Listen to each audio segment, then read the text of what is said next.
ಕೊಪ್ಪಳದ ಬಳ್ಳೋಟ ಸ್ಟೀಲ್ ಕಾರ್ಖಾನೆ ಸ್ಥಾಪನೆ ವಿರೋಧಿ ಹೋರಾಟಕ್ಕೆ ಗವಿಮಠದ ಸ್ವಾಮೀಜಿ ಬೆಂಬಲ. ಕೊಪ್ಪಳದ ಆಲವರ್ತಿ ಗ್ರಾಮದಲ್ಲಿ 45,000 ಕೋಟಿ ರೂಪಾಯಿ ಬಂಡವಾಳದ ಬೃಹತ್ ಸ್ಟೀಲ್ ಆ್ಯಂಡ್ ಪವರ್ ಘಟಕ ಸ್ಥಾಪನೆಗೆ ಬಳ್ಳೋಟ ಕಂಪನಿ ಮುಂದಾಗಿದೆ.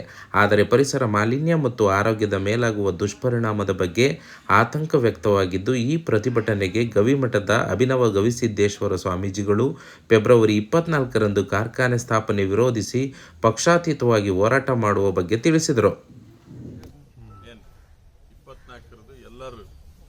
ಇಲ್ಲ, ಅದು ಫ್ಯಾಕ್ಟ್ರಿ ಹೋಗೋ ಮಟ್ಟನು ಯಾರು ಇಲ್ಲ. 24-25 ಅಂತಿಲ್ಲ.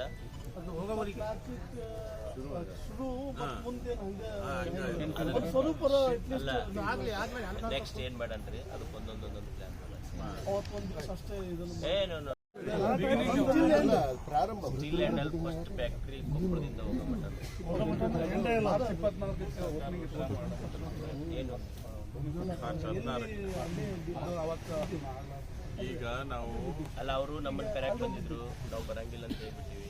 ಮತ್ತೆಲ್ಲ ಶಾಸಕರು ಸಚಿವರಿಗೆ ಮಾತಾಡೈತಿ, ಅವರು ಯಾರು ಹೋಗಂಗಿಲ್ಲ. ಈಗ ಅವ್ರು ಹೆಂಗೆ ಪೂಜೆ ಮಾಡ್ತಾರೆ ನೋಡೋಣ ಅಂತಲ್ಲ, ಅವರಿಗೆ ಮಾತಾಡಲ್ರಿ. ಈಗ ನಾವು 24 ಈಗ ಇದನ್ನು ಕರೆ ಕೊಟ್ಟು ಒಂದು ಪ್ಲಾನ್ ಮಾಡೋದು 24 ಎಲ್ಲರೂ ಎಲ್ಲ ಓನ್ಲಿ ಅವತ್ತಕ್ಕರ ಎಲ್ಲ ಸಂಪೂರ್ಣವಾಗಿ ಬಂದಿರ್ತಕ್ಕಪ್ಪ.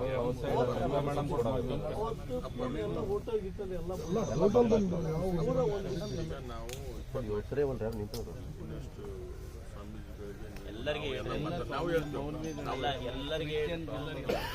ಹೇಳೋದಿಲ್ಲ, ಇದು ಸಾಮೂಹಿಕ ಒಂದು ಒಪ್ಪಂದ ಇಲ್ಲಿಗೆ ಎಲ್ಲರೂ ಬದುಕ್ತೀವಿ, ಎಲ್ಲರದ್ದು ಎಲ್ಲರೂ ನೇತೃತ್ವ ವಹಿಸಿ ಎಲ್ಲರೂ ಕೂಡಿ ಮಾಡ್ರಿ. ಯಾರು ಇಂಡಿವಿಜುವಲ್ ಎಲ್ಲರೂ ಬದುಕಬೇಕಾಗಿತ್ತಿಲ್ಲ, ಅಜ್ಜರೊಬ್ಬರ ಬದುಕೋದಿಲ್ಲ. ಪ್ರತಿಯೊಂದು ಸಣ್ಣ ಮಗನ ಹಿಡ್ಕೊಂಡು ಮುದುಕನವರೆಗೂ ನಮ್ಮ ಆಯುಷ್ಯ ಕಡಿಮೆ ಆಗುತ್ತೆ. ಎಲ್ಲರದು ಒಂದು 10-15 ವರ್ಷ ಕಡಿಮೆ ಆಗುತ್ತೆ ನೋಡಿ ಆಯುಷ್ಯ ಕೊಪ್ಪಳದವ್ರಿಗೆ. ಫ್ಯಾಕ್ಟ್ರಿ ಕೊಟ್ರ ಈಗ ಅವ್ರಿಗೆ ಕುಡಿಯೋ ನೀರಿನ ಹೆಂಗೆ ಸಮಸ್ಯೆ, ಎರಡನೇ ಬೆಳೆ ನೀರಿನ ಸಮಸ್ಯೆ, ಆಮೇಲೆ ಈಗ ಇಂಡಸ್ಟ್ರಿ ನೀರೆಲ್ಲ ಒಳಗೆ ಬಿಡ್ತಾರ. ಈಗ ಅವೆಲ್ಲ ಈಗ ನೋಡಿ ಇದ್ರ ಹತ್ರ ಬೋರ್ವೆಲ್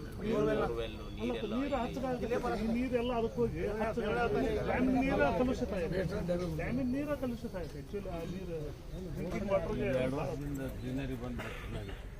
ಮಣ್ಣಿನ ಸಾಕು, ಕೃಷಿ ಜಮೀನು ಬೇಕು. ಅಲ್ಲ, ಅವರು ಎಚ್ಚೆತ್ಕೊಳ್ಳುವಂಥದ್ದು ಚಲೋ ವಿಷಯಗಳಿಗೆ ಅವ್ರು ಏನಾದರೂ ಮಾಡಲಿ. ನಾವು ಪರಿಸರದ ಮೇಲೆ ಪರಿಣಾಮ